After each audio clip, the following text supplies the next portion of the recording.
everyone, it's Kahaku, and I recently did an interview with Abdel Rodriguez, the owner of Kronis Academy and former college coach at UNLV. And now he's a pro goalkeeper coach as well. Yes. We interviewed him about how to get recruited by college coaches, how to email college coaches, and How to get noticed by how college to coaches. get noticed by college Things coaches. like your promotion video, things of that nature. I hope you enjoyed the interview, and if you haven't, please subscribe to my YouTube channel. What is your name, and can you tell us about your academy? My name is Abdel Rodriguez. My academy is the Kronis Academy, which was technically founded about 2 years ago, but it's been going in different states since 2013 officially. So Kronis Academy basically oversees the development at the moment of roughly 500 goalkeepers within Dallas, LA, Nevada, and Ohio. Those are the set academy members, but we also oversee, other goalkeepers based off the other programs that we help out with, as in ODP, as in the outsourcing of other clubs from ECNL to DA goalies and all that kind of stuff. So we basically just are trusted with the development phases of a lot of goalkeepers across the country. Tell us about your college and professional coaching experience. My professional coaching experience has actually been pretty short. I'm like a month and a half in, and it was paused due to, the virus. So it's something new. It's something that was offered to me about 2 years ago, but due to I don't know, my own reasons, I chose to stay within my academy to help out the youth instead of taking my time and helping out pros. My college experience, I had to go through the junior college route. I was played out in Mexico for a little bit. Therefore, when I came back, some of the credits didn't transfer. And even though I graduated, I was, almost a full qualifier. I had to do a couple years in junior college, and then I was able to transfer out to Division I World, which where I always felt was, my level at from the get-go. So it just basically took me back to the level that I had originally planned out on being straight out of high school. So it was some good times, a lot of growing within those 5 years. I had to redshirt 1 year. But overall, it's an experience that I feel every athlete that isn't able to go professional straight out of high school should be taking, and not just assuming they can just go on trials and trials and trials until, the door closes so much that you just walk away from it. And so now you're coaching UNLV? Right now I'm coaching the Lights. I'm no longer with UNLV. I help out, with recruitment videos and maybe overseeing who we could bring in for the program, but physically I'm not there right now. Okay, but how long did you coach at UNLV? I did a total of I was part of the UNLV program from 2013 up until 2020. Okay. So I given 7 years of my life to that program. All right. What do college coaches look for in soccer players in general? In soccer players or in goalkeepers? Both. It's pretty hard to answer those sometimes. I get those questions all the time on TikTok now, but it's pretty difficult just because there's so many different styles of playing. The same way there's, certain players or certain goalkeepers are developed in a certain way that could attract certain coaches, or, it's the same thing with players. Therefore, it's more of a general thing in order to fit into that category. But the way I always said it is, if you're aiming to play in the D1 world, you need to be, without a question, that you're one, if not the top player in the state. That'll open up a few doors for you in the D1 world, and then from there it'll trickle down. The easiest way to put it on what college coaches are looking out for is just players that stand out. What is the one thing that you have that makes you stand out, that can, help that coach win? Obviously, we could talk about, a player's touch, a player's speed, a goalkeeper's goal kick. It's so many different attributes, but what you look for, I say, is just something that stands out that I can then plug into my team. A lot of times I don't think coaches really go out there and know what they're looking for. It's until they see it that they say, okay, I can really do something with this. Example, we had during my playing time, we had a kid who had a pretty long kick. He could probably kick a good 60, 70 yards. That, you know, everything else besides his speed and athletic ability was, you know, pretty average. But with that one special thing, you know, we used him a lot of times when games got tight and when you just needed someone that can help us get the ball, you know, into the box from a long distance. You know, we were lucky that we had height on that team at times. So those are things that I don't think a coach who ever goes out and says, I need a kid that can kick far. It just, you see it, you have it, you could think I could have this in my little arsenal of my team, and, you know, those things help out. Okay. What is the best way to get recruited for college soccer? It's a great question right now. I'm answering that a lot as well.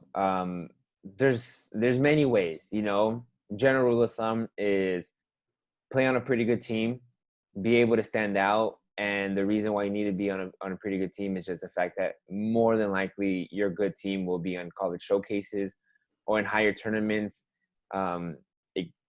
Example, if you're able to get, let's say, to Dallas Cup and you're able to get into, you know, the top tier of the tournament itself, or maybe the second tier of the tournament itself, more than likely there'll be more college coaches there compared to if you're just at your average, I don't know, turkey shoot in Las Vegas kind of thing.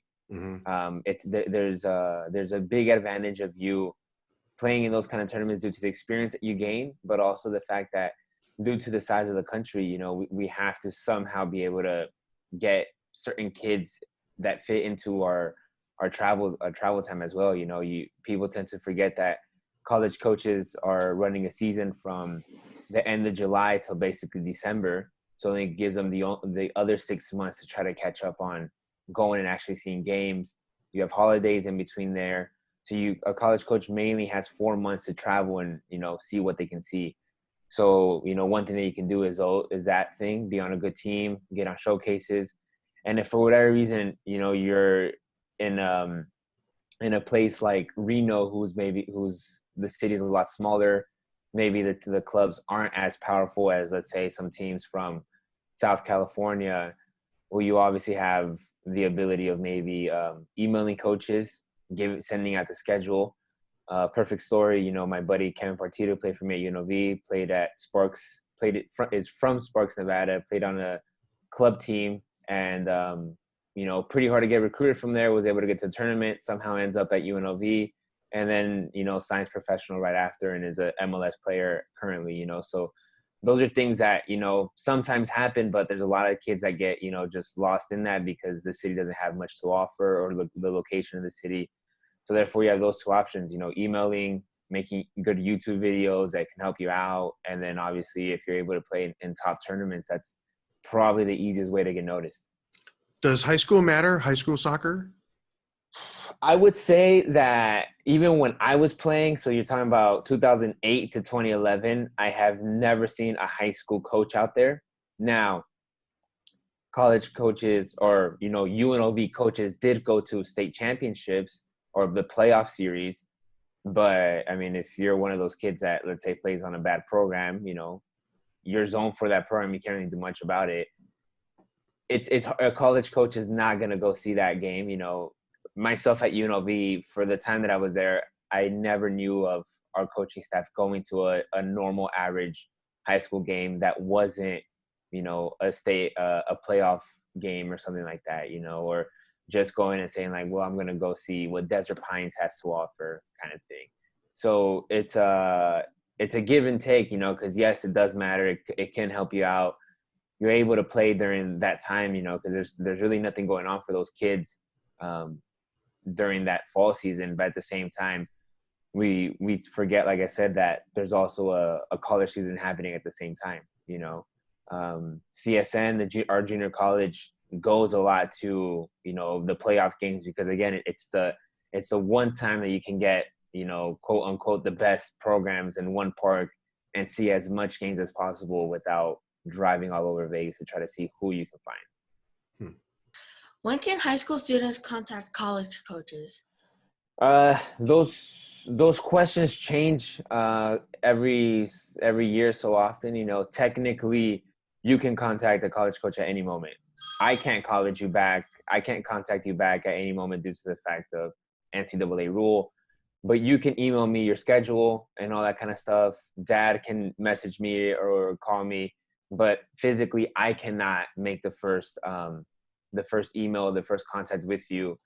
And even if you do email me first, it can't be anything about, us talking about the program or anything like that. It's just more of a, hey coach, my name is Kahaku. I'm 2006. I'll be in your area in, I don't know, November. Here's my college. Here's my tournament schedule. And it's like, okay, thank you. And that's about it. That's all you can get during that age. I do know that it's not about, at least it was back then. It's not until you're basically your senior year. So if it's your junior year, the January of your junior year, which will be your year that you'll become a senior, is when a lot of the contact really, increases for us, because it's quote unquote the year that you will become a senior, and it's the year that you will end up signing for a program. You can verbally commit. Back then you could verbally commit as a freshman, but at the same time you can't sign until your senior year, basically. What is the best way to contact college coaches for recruiting? Again, the best way to speak for it is just, in a game. If I can get out there and see you in a showcase, or the one thing that a lot of I guess parents and athletes don't understand is that, coaches do talk. There could be a kid that fits for my program, doesn't fit for yours. Maybe the kid is a low income kid and needs a lot of scholarship money that I don't have, and maybe it can help you out. So again, playing and attracting the college coach in the game is your best way. But from there, obviously, our normal emailing stuff will be the best way, just because most college coaches do not have their cell phone or their personal number up on a public area so you can contact them. I was talking to a kid yesterday and I was telling him how, I get right now that I'm not part of UNLV anymore, but I deleted about 20 emails this morning from, kids that are just trying to get recruited, and at the same time I open them, but you can tell that they're not technically for me. They'll say, hey, Coach Liam, or, hey, Coach, whatever, I want to play for UCLA, because they're just kind of, they're blatant copies. So they're just copying, pasting, sending it to everyone and just changing the name of the coach or the program. And those are things that are very easy to get noticed. And the last thing you want is, coach spends his time to read your email and to find out that you didn't even take your time to learn the name or learn the program's name. So again, those are the two most updated and the two best ways is games, emails.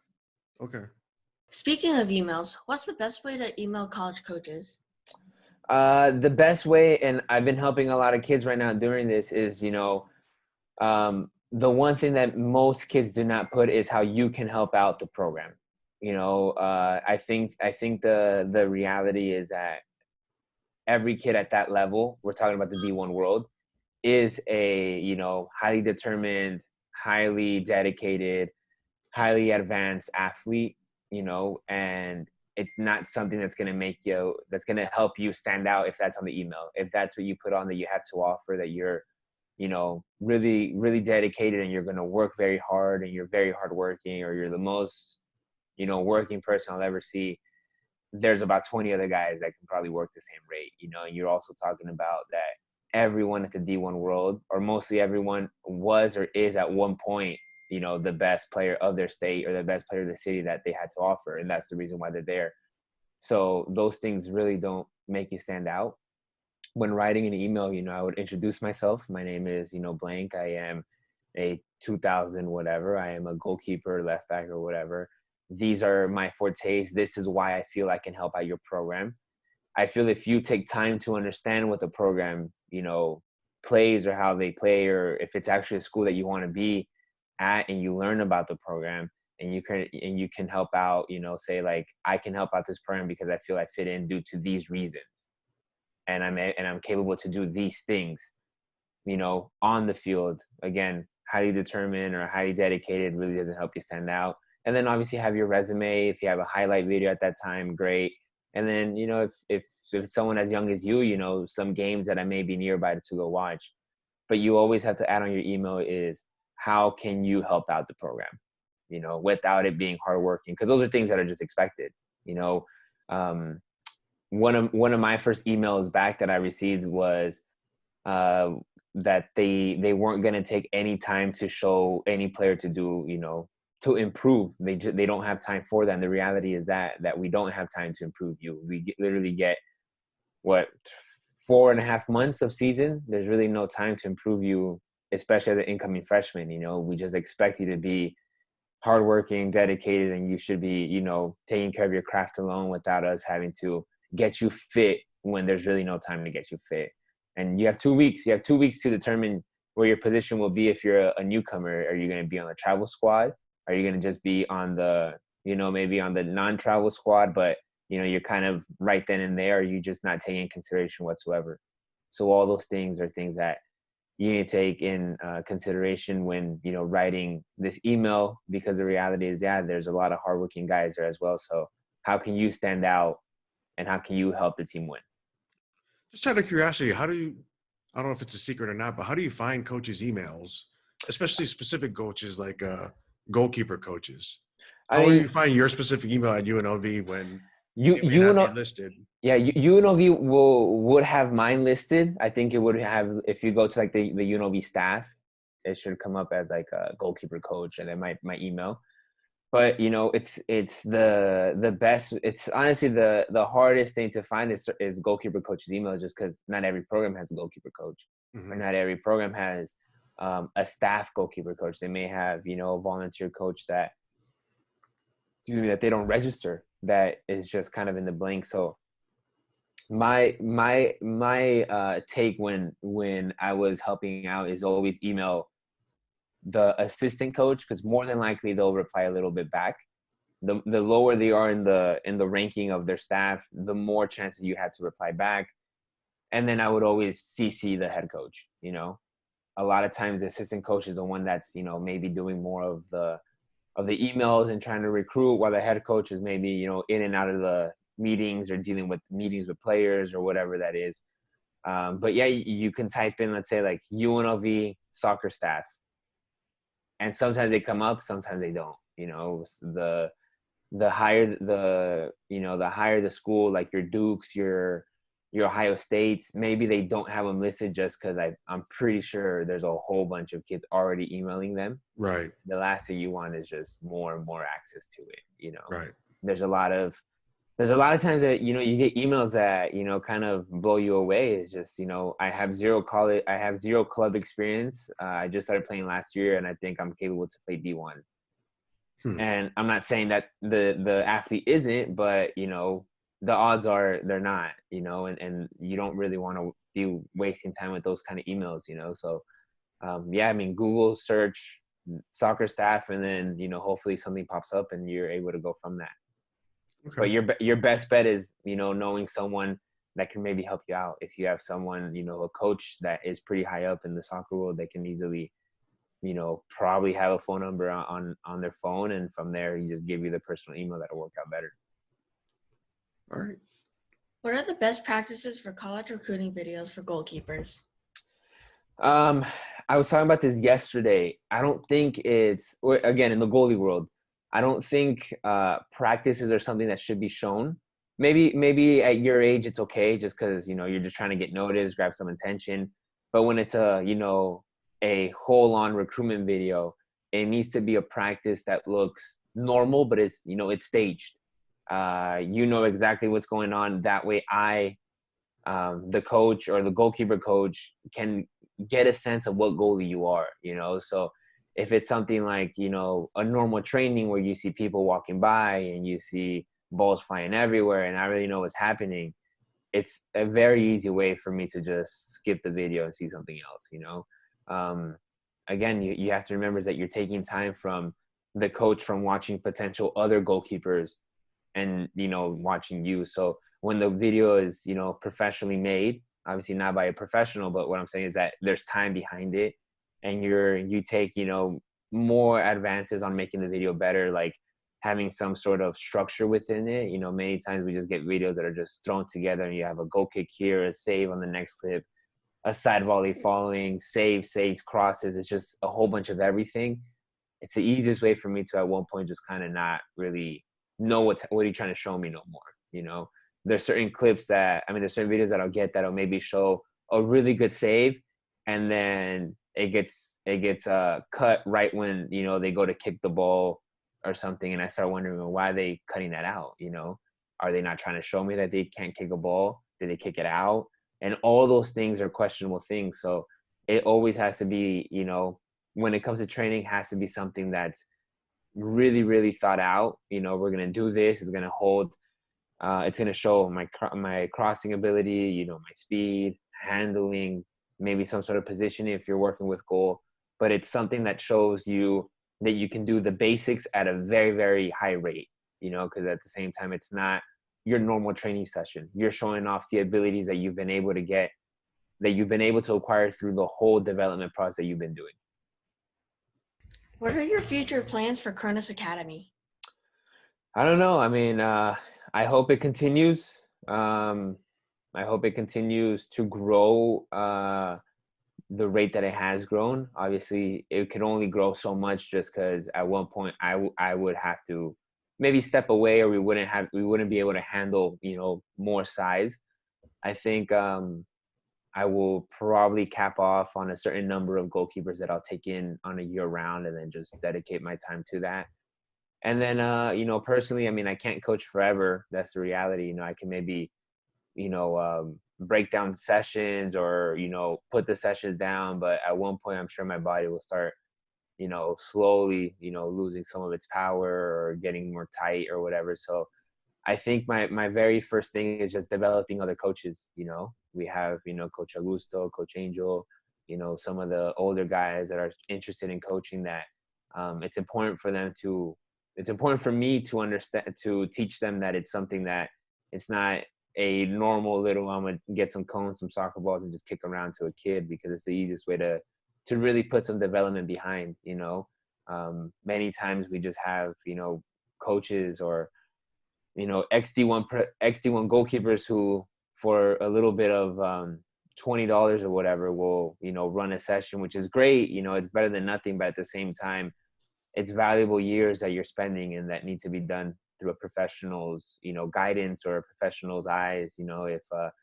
If there's someone that's coming up, but there's someone else there that's maybe able to oversee, able to teach, able to fix things, it's very good compared to someone just kind of winging it as they go as well. So I think my top priority would be to develop more coaches to help out as I kind of maybe take my exit as well.